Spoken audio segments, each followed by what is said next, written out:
So video game reviewers and news outlets recently got permission to release previews for Xenoblade Chronicles 3, and they were allowed to show a bunch of footage within the first chapter of the game. The footage contains a lot of new information, from which some is really nice to know before buying the game, but some other footage can contain spoilers in the form of cutscenes and new characters. So to save you from getting spoiled, I compiled 10 new Xenoblade 3 features from the previews. Everything is spoiler free of course, but the last 2 features may be considered minor spoilers to some. You can use the YouTube chapter system to skip over parts you'd rather not want to see yet. And make sure to subscribe so you don't miss out on any new videos. And with that out of the way, let's get started with the first new feature, which is improved tutorials. After the disastrous tutorials from Xenoblade 2, which were probably rushed due to time constraints, Monolith Soft learned from their mistakes and improved tutorials immensely. Now tutorials have an image attached to them like in Xenoblade 1 and X, but also gives you a little task after to make sure you understood what you read. These tasks also have visual indicators, so newcomers to the series will have a decent time getting used to the combat. Next we have a feature for which I'm pretty excited for, and that is hard mode, which is available from the start. Xenoblade 2 had the Bringer of Chaos mode, but it was added in an update for DLC owners. We also have an easy mode for more casual players, and you can switch between difficulties at any time.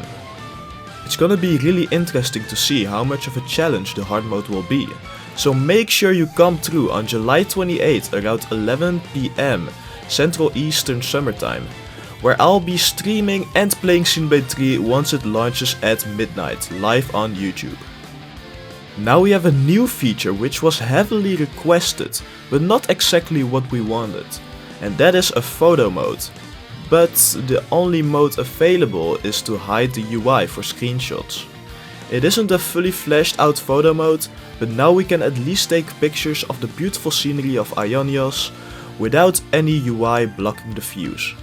You just need to press the L and R button to activate it. Next we have this new gameplay feature called Skirmishes. These skirmishes make you choose a side to battle for when encountering 2 enemy groups that are hostile against each other.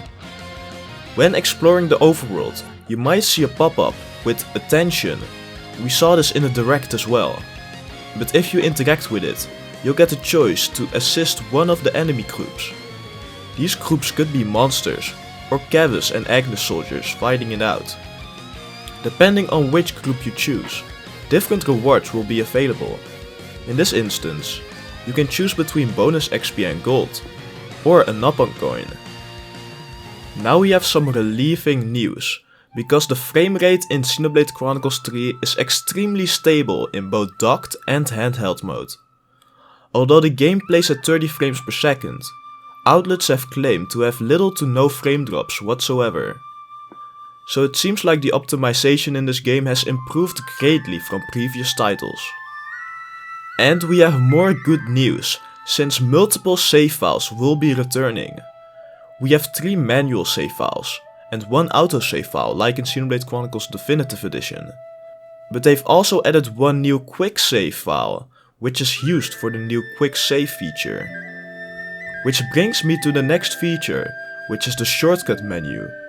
You'll be able to bind 4 options to the A, B, X and I buttons for quick access. One of these is the quick save option. Now we are able to go to certain menus without any issue. And talking about menus, we have one of the cleanest menuing systems in the series, showing us a lot of new info as well. Right when you open the menu, you'll get a look at your current party members in a really clean way, which probably looks different depending on your party order and capacity. You can see guests at the right hand side and resources at the top right. You can see all your party members' level, class and class rank at the bottom, and the flame clock in the bottom left. Then at your left you can see the different submenus. I'm sure there are more submenus to come later on in the story, but for now we have characters, map, quests, items and system. It seems like there are 3 accessory slots, unlockable as you level up.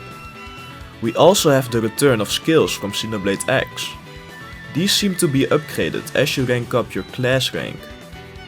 We also have new types of quests, which are kinda like fetch quests, but work differently.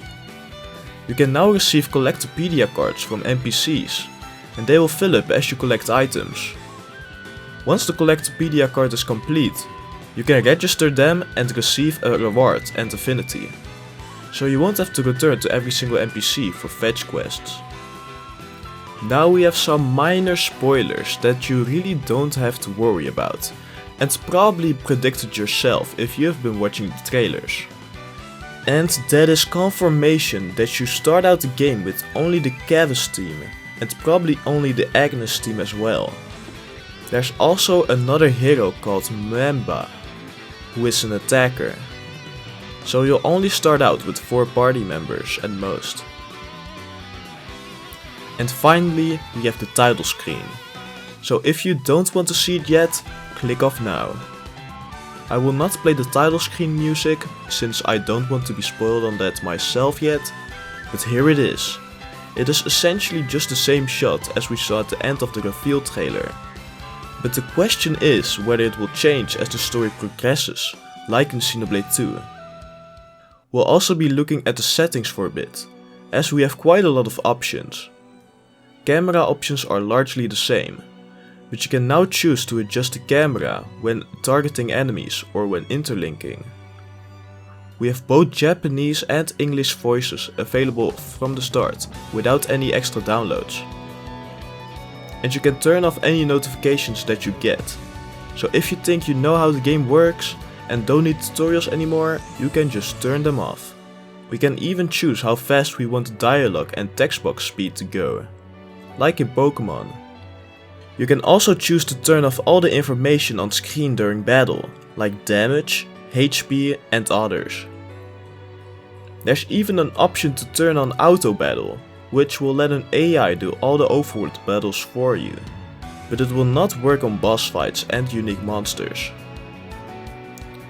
And that is all you need to know from the Xenoblade Chronicles 3 previews. In about 2 weeks, reviewers will be able to drop their reviews for Xenoblade Chronicles 3. How well do you think the game's gonna do score-wise? Let me know in the comment section below, and make sure to subscribe so you don't miss out on future videos and live streams. Thanks for watching, and I'll catch you all later. Goodbye.